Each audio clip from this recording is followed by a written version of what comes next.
ఓం నమ శివాయ శ్రీ మాత్రే నమ. మిత్రులకి శ్రేయోభిలాషులకి అలాగే నన్ను ఇంతగా ఆదరిస్తున్న యూట్యూబ్ ప్రేక్షకులందరికీ కూడా పేరు పేరు ధన్యవాదాలు. మిత్రులరా, మీ అందరికీ కూడా ఆ పరాదేవత ఎల్లవెల్లలా మీతో ఉండి మీ మనోవాంఛ నెరవేర్చాలని మనస్ఫూర్తిగా కోరుకుంటున్నాను. ఎంతోమంది అక్క చెల్లెళ్ళు మెయిల్స్లోను కామెంట్స్లోను గురువుగారు గాజులు వేసుకునేటప్పుడు జాగ్రత్తలు ఏం తీసుకోవాలి, మన పెద్దలు ఏం చెప్పారు తెలియచేయండి, పాత గాజులు ఏం చేయాలి అని చాలామంది అడగడం జరిగింది. చాలా రోజుల నుంచి అడిగారు, కానీ లేట్ అయిపోయింది. మీకు నేను ఈ రోజున మన పెద్దలు మన పురాణ గ్రంథాల్లోనూ అలాగే జ్యోతిష గ్రంథాల్లోనూ అనుభవపూర్వక గ్రంథాల్లో గాజుల గురించి అద్భుతమైన వర్ణన ఉంది.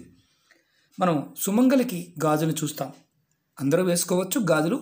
ఎవరు ఎలా ధరిస్తే ఎలాంటి ఫలితాలు కలుగుతాయి, మనం ఏం చేయాలి, స్త్రీలు ఏ రోజున గాజులు వేసుకోవాలి, ఎప్పుడు వేసుకోవాలి, ఎలా వేసుకోవాలి, వేసుకునేటప్పుడు ఎటువంటి జాగ్రత్తలు పాటించాలి, అలాగే పగిలిన గాజుల్ని చిట్లిన గాజుల్ని ఎలా తీసి మనం పక్కన పెట్టాలి అనేది కూడా ఈరోజు వీడియోలో చిన్న వీడియోనే టూకీగా చెప్తాను. అలాగే మీకు ఈ వీడియో నచ్చినట్లయితే లైక్ చేయండి, నా ఛానల్ సబ్స్క్రైబ్ చేసుకోండి, పక్కనే ఉన్న గంట సింబల్ యాక్టివేట్ చేసుకోండి, 10 మంది మిత్రులకి షేర్ చేయండి. అలాగే అనేక రకాల సమస్యల మీద వీడియోలు చేయడం జరిగింది. మీరు నా వీడియోస్లోకి వెళ్ళండి. మీరు ఆచరించగలిగేదాన్ని సమయము సందర్భము ఆ పదార్థం దొరికినప్పుడు మీరు చేయాలి అనుకున్నప్పుడు మాత్రమే ప్రయత్నించండి. మనం ఎలా వాడాలి, ఏ విధంగా వాడాలి తెలియచేస్తాను. ఎవరైనా సరే ముందుగా మనం పగిలిన గాజుల గురించి తెలుసుకుందాం. పగిలిపోయిన గాజులు కానీ మట్టి గాజులు, అలాగే మనం మట్టి గాజుల గురించి మాట్లాడుకుంటున్నాం. పగిలిపోయిన గాజులు కానీ చిట్లిన గాజులు కానీ 3 సార్లు ఆ గాజుని ముద్దు పెట్టుకొని మీరు డస్ట్బిన్లో పారేయండి. అంటే డస్ట్బిన్లో ఒక దగ్గర పెట్టండి, అంతేగాని ఎక్కడ పడితే అక్కడ పారేయమక్కండి. ఎందుకంటే గాజులు లక్ష్మీకారకంగా చూస్తాం, మట్టి గాజుల్ని లక్ష్మీకారకంగా చూస్తాం, సుమంగలి అంటే అమ్మవారి శక్తిగా చూస్తాం. అలాగే ఇత్తడి రాగి స్టీల్ గాజులు మనం ఫ్యాన్సీగా వేసుకుంటుంటాం కదా, అలాంటి గాజుల్ని సుమంగలిలో అసలు వేసుకోకూడదు. బంగారపు గాజులు వేసుకోవచ్చు, వజ్రాలు ఉన్న వేసుకోవచ్చు, ఇలాంటివి వేసుకోవచ్చు. కానీ ఇత్తడి గాజులు కానీ రాగి గాజులు కానీ స్టీల్ గాజులు కానీ గాజులుగా మనం ధరించేవి సుమంగళ స్త్రీలు వేసుకోకూడదు, పెద్దలు చెప్పిన మాట. అలాగే చిట్లిన గాజుల్ని వేసుకోవడం వల్ల, అంటే గాజు చిట్లు ఉంటుంది, దాన్ని వేసుకోవడం వల్ల మనం ఎలాంటి ఇబ్బందులు పడతామంటే, మీకు భర్త అన్నదమ్ములు ఇలా ఎవరైతే మీ చుట్టూ మీ కుటుంబ సభ్యులు ఉంటారో వారు అప్పులు చేసి అప్పులు తీర్చలేకుండా ఇబ్బంది పడుతూ ఉంటారు. చిత్రంగా అనిపించవచ్చు, పెద్దలు చెప్పిన మాట. గాజు చిట్లిన గాజు మనం వేసుకుని ఉండటం వల్ల అలాంటి సమస్యను కూడా మన కుటుంబ సభ్యులు ఎదుర్కొంటారని శాస్త్రం చెప్తుంది.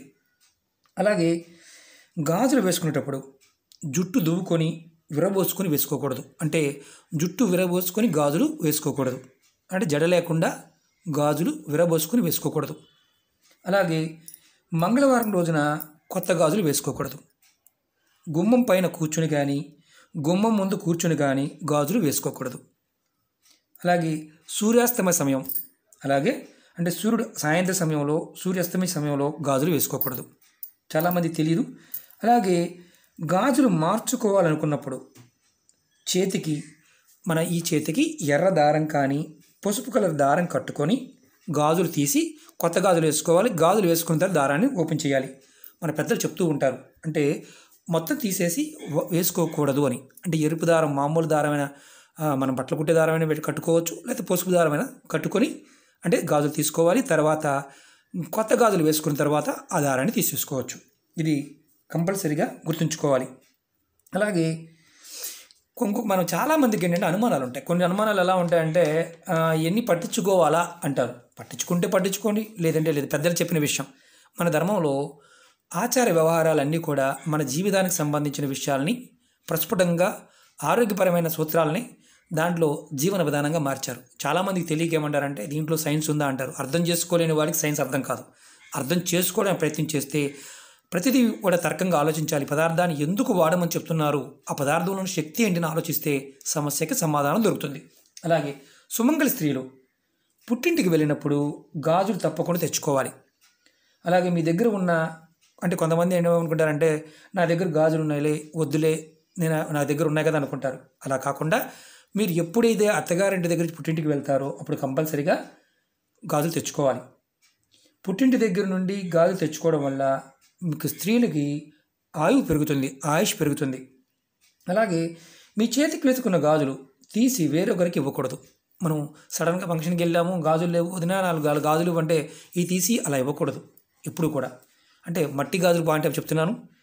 బంగారపు గాజులు ఇలాంటివి ఇవ్వవచ్చా అని క్వశ్చన్ వస్తుంది. బంగారపు గాజులు మీరు వేసుకున్నది ఇవ్వకుండా మామూలుగా పక్కన పెట్టి ఉంటే ఇవ్వవచ్చు. అది కూడా మీకు తిరిగి ఇస్తారని నమ్మకం ఉంటేనే ఇవ్వవచ్చు, లేకపోతే ఇవ్వకూడదు. అలాగే చేతికి వేసుకున్న గాజులు వేరే వారికి ఇవ్వకూడదు. ఇవ్వడం వల్ల మీకు మానసికమైన ఇబ్బందులు వస్తాయి. అలాగే మీ దగ్గర ఉన్న వేరే గాజులు ఏదైనా ఉంటే, మట్టి గాజులు స్పేర్ గాజులు ఉన్నాయనుకోండి, మీరు ఇవ్వవచ్చు, అలాంటి ఇబ్బంది లేదు. సంతాన ప్రాప్తి కోసం ప్రయత్నం చేసేవారు స్త్రీలు వెండి వజ్రపు గాజులు ధరించకూడదు. అంటే గర్భిణి అంటే మామూలుగా సంతానం ప్రయత్నం చేసేవారు వాళ్ళు మామూలుగా బంగారపు గాజులు ధరించవచ్చు. కానీ అంటే దాని మీద వజ్రపు గాజులు అంటే రాళ్ళు పొదిగిన గాజుల్ని, అలాగే వెండి గాజుల్ని కూడా ధరించకూడదు. అలాగే పాత గాజులను, రంగు మారిన గాజుల్ని 3 సార్లు ముద్దు పెట్టుకొని డస్ట్బిన్లో పారేయండి. ఇంతకుముందు కూడా చెప్పాను, మనకి కలర్ మారిన గాజులు మార్చుకోవాలనుకున్నప్పుడు కూడా ముద్దు పెట్టుకొని గాజుకు ముద్దు పెట్టి డస్ట్బిన్లో పడేయాలి. అలాగే గాజులు వేసుకునేటప్పుడు మీరు తూర్పు ముఖంగా కూర్చొని గాజులు వేసుకోవాలి. మీ ముఖం తూర్పుకు ఉండాలి, అది గుర్తుంచుకోండి. అలాగే దక్షిణ వైపు కూర్చొని గాజులు వేసుకోకూడదు. అంటే దక్షిణ ముఖం పెట్టి గాజులు వేసుకోకూడదు, అది గుర్తుంచుకోండి. మీరు కొత్తగా గాజులు వేసుకున్నప్పుడు పక్కన వాళ్ళకి, చుట్టాలకి, స్నేహితులకి నా గాజులు బాగున్నాయా చూడండి అని చూపించకూడదు.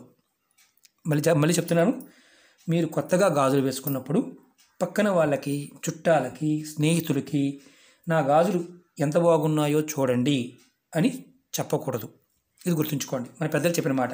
అలాగే మీ ఇంటికి వచ్చిన ఆడపడుచులకి, మీ ఇంటి ఆడపిల్లలకి తప్పకుండా గాజులు ఇచ్చి పంపించండి.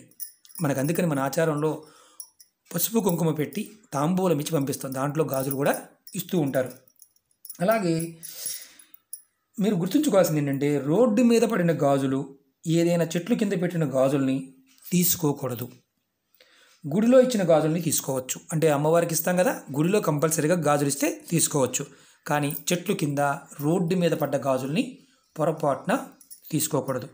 అలాగే మరి ప్లాస్టిక్ గాజులు, అంతకుముందు వీడియోలో కూడా చెప్పాను, ప్లాస్టిక్ గాజులు వాడకూడదు. అలాగే కొన్ని మెటాలిక్ అంటే కెమికల్తో కోటెడ్ ఉన్న గాజుల్ని వాడకూడదు, ఆరోగ్యం దెబ్బతింటుంది. గాజులు వేసుకోవడం వల్ల స్త్రీలకి, మగాళ్ళకైనా కొంతమంది కడియాలు కట్టుకుంటారు. వాటికి ఏంటంటే ఆక్యుపేచర్ అంటే రక్త ప్రసరణ అనేది సరిగా ఉంటుంది. పిల్లలకి కానీ పెద్దలకి కానీ ఎవరికైనా సరే, ఆడవాళ్ళకైనా మగవారికైనా, మగవారు కడియాలు ధరించడం తప్పు కాదు, మన ధర్మంలో భాగం. ఎందుకంటే మన శరీరంలో రక్త ప్రసరణని సరిగా చేయడానికి ఈ గాజులు ఉపయోగపడతాయి. అందుట్లో మట్టితో చేసిన గాజులు చాలా శ్రేష్టమైనవి, లక్ష్మీకారకం కూడా. ఏ స్త్రీ అయితే గాజులు ధరించి బొట్టు ధరిస్తుందో ఆ కుటుంబంలో లేమి అనేది రాదు, లక్ష్మి ఎప్పుడూ ఉంటుంది. ఆ కుటుంబంలో ఆయువుకు సంబంధించి సమస్యలు రావు అని శాస్త్రం చెప్తుంది. కాబట్టి మిత్రులారా, మన పెద్దలు చెప్పిన దాన్ని మనం పాటించడానికి ప్రయత్నించేద్దాం. ఖచ్చితంగా మన ధర్మాన్ని మనం ఆచరిద్దాం. మంచి మార్పులు చూడడానికి అవకాశం ఉంటుంది. ఇలాంటి విషయాలు ముందు ముందు మీకు మరిన్ని విషయాలు తెలియచేస్తాను. ఆచార వ్యవహారాల్లోనూ తాంత్రికంగాను మాంత్రికంగాను ప్రతి వీడియోని పూర్తిగా చూడ ప్రయత్నం చేయండి. చూస్తే మీకు ఈజీగా అర్థమవుతుంది. అంతేగాని సగం చూసి కామెంట్ చేయడం వల్ల ఎలాంటి ఫలితము ఉండదు. ఓకే మిత్రులారా, మీకు ఈ వీడియో నచ్చినట్టు లైక్ చేయండి, నా ఛానల్ సబ్స్క్రైబ్ చేసుకోండి, పక్కనే ఉన్న గంట సింబల్ యాక్టివేట్ చేసుకోండి, 10 మంది మిత్రులకు షేర్ చేయండి. ఓం నమః శివాయ, శ్రీమాత్రే నమః.